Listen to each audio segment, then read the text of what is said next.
The 1990s was the beginning of the golden age of English football, the age of Cantona, Bergkamp, Zola and Le Tissier. The Premiership, not the Premier League. Today we're going to look at what happened to the winners of the PFA Player of the Year from 1990 to 2000.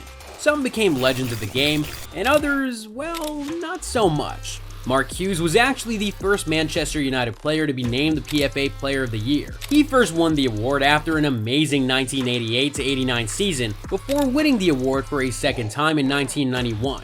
Popularly known as Sparky, the dynamic Welsh forward scored 21 goals in all competitions for Manchester United, including both goals as Sir Alex Ferguson's United beat Barcelona in the final of the Cup Winners' Cup, securing the club's first European trophy since 1968. Sparky would go on to play a big role in Manchester United's first two Premier League triumphs before spending a couple of seasons at Chelsea, Southampton, Everton, and Blackburn Rovers, after which he retired in July 2002, a few months short of his 39th birthday.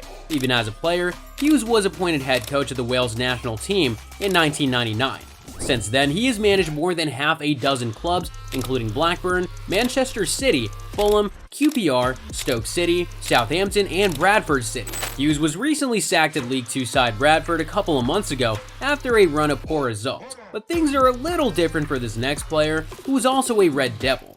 Although Man United were beaten to the title by Leeds in what was the last season of the old First Division, Gary Pallister's defensive contributions and partnership with Steve Bruce stood out as United had the best defensive record for the season. Pallister would spend 9 years at Old Trafford, making 437 appearances for United and winning 4 EPL titles. The Englishman then left United in 1998, moving to Middlesbrough, where he retired in 2001 following a succession of injuries. Since then, Pallister has become a regular TV football pundit, featuring on the BBC and ITV. He remains one of only 6 defenders to win the award, along with this next defender. Paul McGrath was Pallister's predecessor at United. He won his PFA Player of the Year award in his first season after leaving Old Trafford for Ron Atkinson's Aston Villa, who finished as runners-up at the end of the season. Surprise there. McGrath battled chronic knee problems and well-documented problems for the most part of his career, but still managed to perform at the highest level when he was healthy. Nearing his 38th birthday, the former center-back retired in 1997. McGrath struggled with alcoholism and has written his autobiography, Back from the Brink, documenting his personal struggles. McGrath worked in Ireland as director of football in the 2000s. He released a music album in 2011. Now 64 years old, McGrath lives a relatively quiet life in Monaghan, County Wexford in the Republic of Ireland. Who do we have next?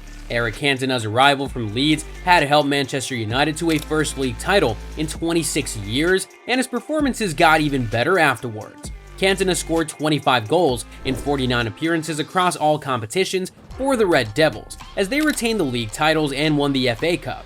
The enigmatic Frenchman became the first player from outside of Britain or Ireland to win the PFA Player of the Year award, which literally made him the Premier League's first continental superstar. Cantona would shock the entire footballing world when he announced his retirement at the age of 30 in 1997, saying that he had lost passion for the sport. After that, he played beach soccer until 2008, being the captain of the French international beach soccer team. Aside from that, he has become a notable TV figure and actor in French cinema, featuring in dozens of films. In 2011, Cantona had a brief stint as director of soccer for the New York Cosmos. While Cantona was a genius on the pitch, this next player was literally a goal-scoring machine. Alan Shearer remains one of the most clinical finishers the English game has ever seen. His deadly partnership with Chris Sutton fired Blackburn Rovers to their historic 1995 Premier League title, their first in 81 years. Shearer scored a record 34 goals in the league for Blackburn, winning the Golden Boot that season. The Englishman was back at it again for Newcastle during the 1996 and 97 season, where he scored 25 goals in 31 league appearances, en route to a second PFA Player of the Year award in 3 years. Shearer retired in 2006 with over 400 career goals for club and country. After retirement, Shearer was appointed coach in Newcastle in April 2009 for the remaining 8 games in the league, but could not stop the Magpies from getting relegated. Since then, he has become an ambassador for Newcastle United, as well as working as a television football pundit for the BBC, among other high-profile brand partnerships and endorsements. But this next player also had a memorable time at Newcastle. Les Ferdinand spent only 2 seasons at Newcastle, but it was enough to create magic as he scored 41 goals in 68 Premier League appearances. 25 of those came in the 1995 and 96 campaign. Although he didn't win the Golden Boot, Ferdinand's overall performances saw him named PFA Player of the Year as Newcastle finished as runners-up to Manchester United in the league after blowing up a 12-point lead.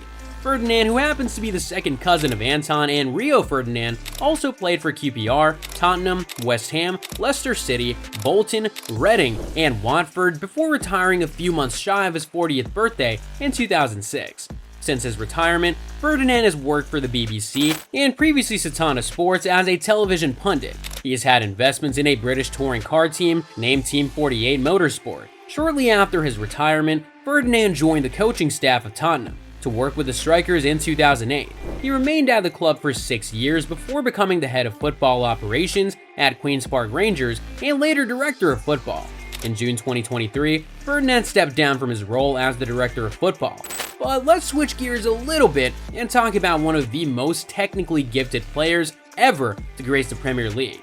Dennis Bergkamp was absolutely brilliant for Arsenal back in the day. He was all shades of sensational during his 11-year spell with Arsenal. The Dutchman helped Arsenal to a domestic league and cup double and was the club's goalscorer with 22 goals in the 1997 and 98 season, which was enough to help him win the PFA Player of the Year award. Under Arsene Wenger's guidance, Bergkamp functioned as the centerpiece of Arsenal's side, scoring impossible goals. He remained with the Gunners until his retirement in 2006. Since then, Bergkamp has worked as the assistant coach at Ajax between 2011 and 2017 and has also been involved in managing the Netherlands international B team. But here's one weird fact about Bergkamp. He has a morbid fear of flying and prefers to travel by train and road. Up next is David Ginola. The silky-haired Frenchman helped Spurs to success in the 1999 League Cup. David Ginola became the first player in the English Premier League history to win the PFA Player of the Year award with a club that finished the season outside of the top 4. In fact, Tottenham finished 11th on the table that season, but Ginola's dazzling dribbling skills and ability to produce individual moments of brilliance were recognized in the end-of-season voting. After retiring in 2002, Ginola went into acting and appeared in several films. He also featured in a lot of high-profile partnerships and brand deals. In 2008, Ginola received a silver medal at the International Wine Challenge for a rosé wine produced at his vineyard in Provence. The Frenchman has also worked as a football pundit with the BBC, BT Sport, CNN, and Sky Sports. That being said, we've saved the best for last. Roy Keane won the PFA Player of the Year award with Man United in 2000 as the captain of the team. Keane's leadership and solid presence in the heart of the midfield was enough to see him win the award. Keane spent 13 seasons with United, making 480 appearances and scoring over half a century of goals. He won 7 Premier League trophies, 4 FA Cups, and the Champions League. Physical decline, injuries, and a fallout with Sir Alex Ferguson saw Keane leave the club unceremoniously at the end of 2005. He spent only 6 months at Scottish Premier League side Celtic before announcing his retirement. After hanging up his boots, Keane began his managerial career at Sunderland, and he helped overturn their fortunes from relegation to winning the championship and earning Premier League promotion. He also had a short stint at Ipswich Town and was assistant manager for the Irish national team from 2013 to 2018, before being assistant manager for Nottingham Forest for a few months. Since then, Roy Keane has been a pundit and a regular presence at Sky Sports.